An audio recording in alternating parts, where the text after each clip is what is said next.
त्या निवडणुकांकडे बघता जे काय घडलं त्याकडे, तेव्हा भाजपच्या पदाधिकाऱ्याच्या घरी जाऊन निलेशजींनी जी रेड केली ती योग्य केलं असं वाटतं का? म्हणजे त्यावर नंतर तुमच्या दोघांचीही चर्चा झाली असेल, बोलणं झालं असेल, काय वाटतं त्या त्यावेळी? भावनेच्या भरामध्ये निलेशजींनी ते उचललेलं पाऊल होतं, पण माझ्या हिशोबाने आपण वेगळ्या पद्धतीने ते हाताळू शकलो असतो.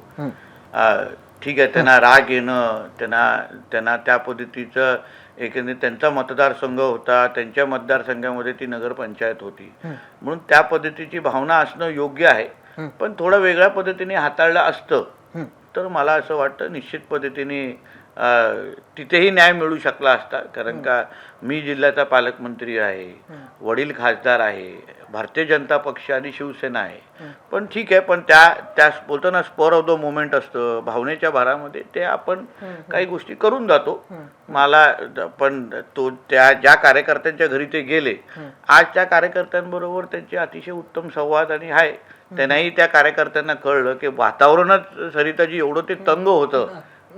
तुमचे खूप मुंबईचे आपले मित्र आमच्या इथे आले, येऊन पुरं कव्हर करायला बसलेले पत्रकार मित्र, आणि म्हणून मला असं वाटतं की त्या वातावरणामध्ये ते सगळं झालं. पण आज आम्ही सगळेजणच म्हणजे तेही कार्यकर्ते असो, सेना, भाजप, सगळेजण एकच. आता परवा तुम्ही वडिलांच्या स्वागतासाठी बघितलेली रॅली बघितली की तिथे भारतीय जनता पक्ष, शिवसेना, आम्ही सगळेजण एकत्र मिळून एक कुटुंब म्हणून तिथे होतो. आता खरं तर नगर परिषदांनंतर महानगरपालिकेची तयारी होते. तुम्ही कोकणातून मुंबईकडे लक्ष वळवलंय असं वाटतंय, आणि ठाकरे बंधू एकत्र आलेत मुंबईच्या महापालिका निवडणुकीसाठी. कसं बघता, काय फरक पडेल? फरक म्हणजे नेमकं एकत्र कशासाठी आलेत, किंवा अचानक उद्धवजींना राजसाहेबांची एवढं का काळजी वाटते, का प्रेम वाटतंय, का त्यांना वाटतं की त्यांच्या जवळ यावं, ह्याबद्दल मला असं वाटतं सरिताजी मराठी म्हणून नक्की विचार करेल.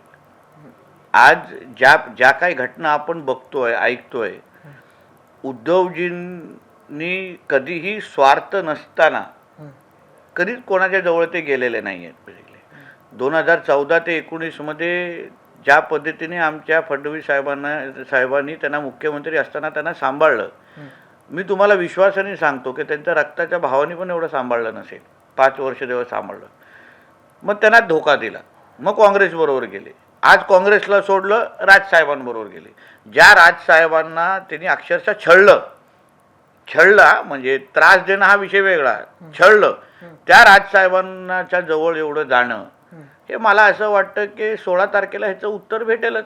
कारण का तो स्वार्थी माणूस आहे. आम्ही जेवढं जवळून त्यांना पाहतो, स्वार्थी माणूस आहे, आणि ह्याचा नक्की त्यांना काही मराठी माणूस ह्या सगळ्याबद्दल विचार करतोय. ज्या पद्धतीने त्यांच्या जवळच्या कार्यकर्त्यांना म्हणजे नाकारणं, त्यांना लांब ठेवणं, आता तुम्ही ज्या काही घटना बघताय आजूबाजूला, ज्या काही घटना त्यांच्याकडून आम्हाला ऐकायला मिळत आहेत, ह्याच्यातून मराठी माणसाला काय भेटेल का, मला वाटत नाहीये.